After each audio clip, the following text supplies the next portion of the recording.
Hey guys, I'm Nick Perez and welcome to the first edition of Leopard Spotlight. First up, Bruno takes us behind the scenes with singers auditioning for Lovejoy Choir's Coffee House.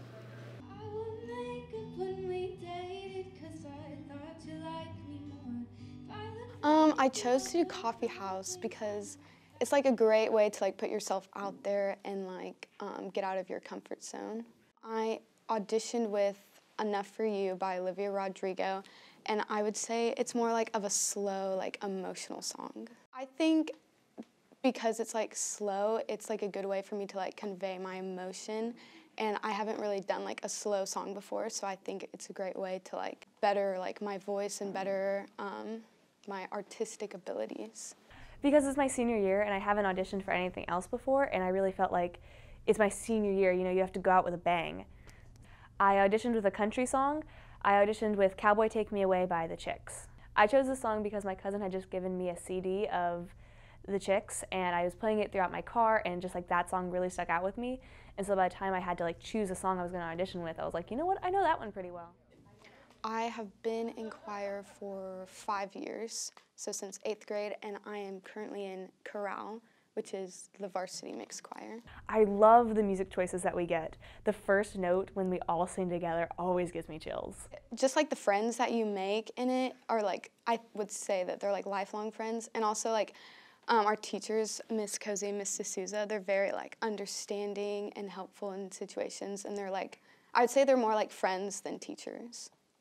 So it's super simple. Pretty much they send you a sign-out genius, and then you have until from the sign-up genius to your audition date to pick your song and practice it on your own before you get to show it to your directors. And then if you make it, I would say you practice even more and then get yourself ready for the actual performance. Oh, say, can you see by the dawn's early light what so proudly we hail at the twilight's last gleaming? Yeah!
My name is Molly Bowden, and the name of our comic is Monster Academy. Every 2 weeks, a new episode will come out. And now, a new sneak peek at one of our series, Coaching Cuisine, where coaches go head-to-head each week to figure out whose dish is the best. First up, we have Coach Francis, who by day, he's in the gym, at night, he's in the kitchen, whipping up amazing dishes.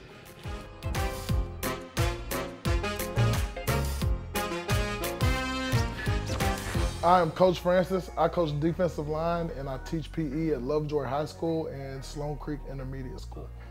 Today I am cooking Jamaican jerk wings in the air fryer with a little bit of Sweet Baby Ray barbecue sauce. We have the chicken wings, drums and flats. We have olive oil, Jamaican jerk seasoning, a little lemon juice to clean the chicken with, and to sauce it up, Sweet Baby Ray's. Wow, that jerk chicken looked amazing. That was only a small portion of the episode. Go to lojoproductions.net to find the rest. Woo!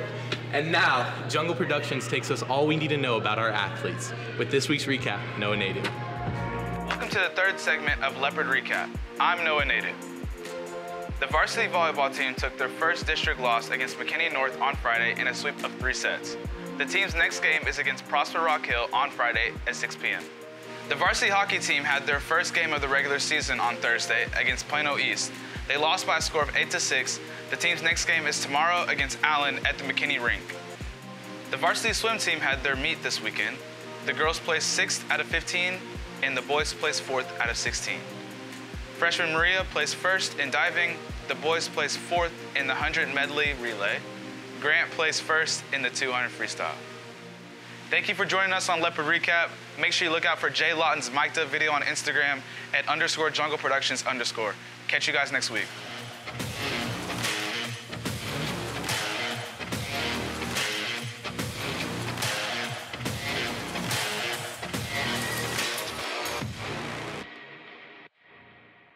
Welcome to a special weekly edition of Jungle Productions. I'm Noah Gardner. Our player of the week is defensive end Zach Bonner.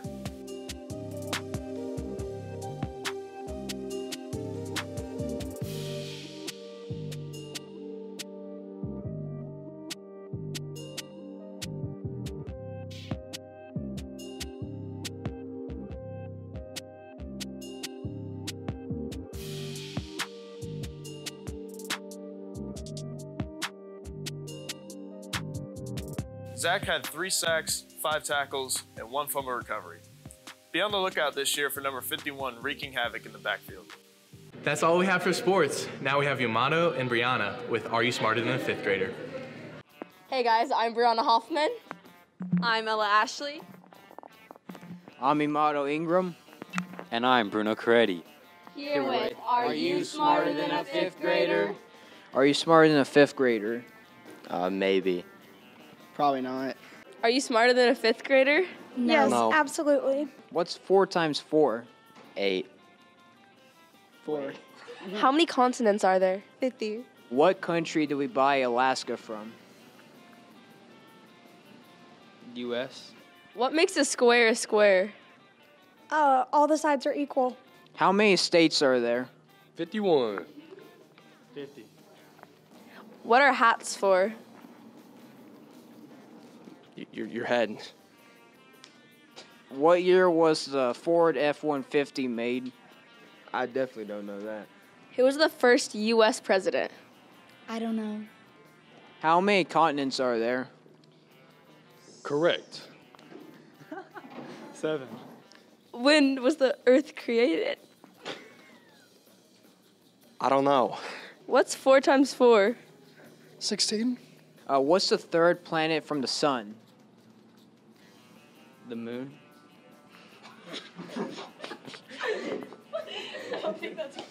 This is Brianna. This is Yamato. Thank you for watching Are You Smarter Than a 5th Grader? Wow, we have some smart leopards on our campus. Now, running into our next story with the NCX Devils and the Lane Down Under football team.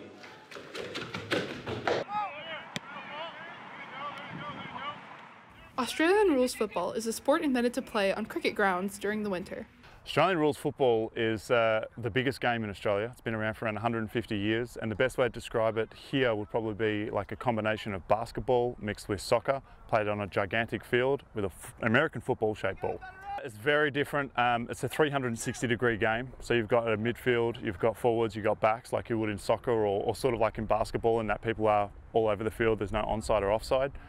There's no stoppages in play as well. Like in American football, every time there's a down, you'll stop, whereas Australian football, it continually goes. It is full contact, but the contact's only between the shoulders and the hips, so a very specific style of tackling. Since it started, it has emerged as a favorite sport of Australians. It's a very competitive game. It's fun, it's action all over the field. It's not just one-dimensional going up and down. It's kind of 360. It's everywhere on the field, so it's something I really enjoy. I just like the fitness. I love kicking the ball. I mean, it's something I did by myself into a trash can in high school, like growing up and stuff, so I just like being able to kick with people for a change.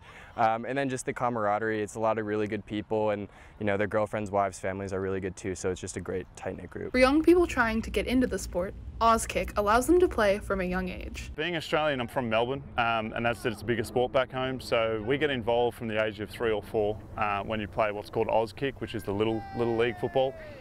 So I played until I was 28. I'm old now, but I played till I was 28, then I stopped playing with an injury and went into coaching, and that was about 11 years ago. I played Auskick, so it was Australian, like Little League, I would say, for like Aussie football. And then I stopped at 12, and then I got back into it in high school. For Australians in the DFW area, a Facebook group offers them support in their adjustment to Texas life.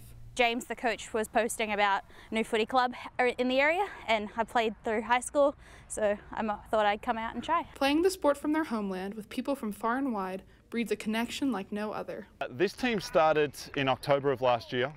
When COVID was happening, it's a national league that we play in, and we realised that it's really tough for teams to be travelling to play other teams. And so when there was already a team in this market, we felt, why not start a second team in the market?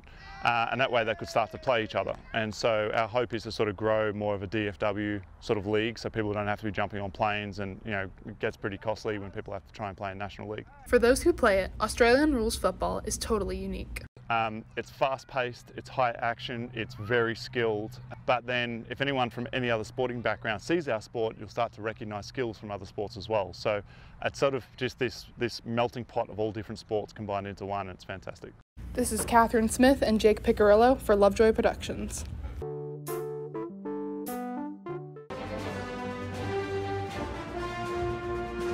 Cruella de Vil, Cruella de Vil, if she doesn't spend. Looking out a dirty old window outside.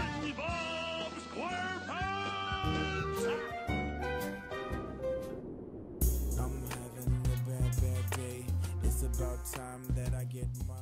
A spoonful of sugar helps the medicine go down. The medicine go down.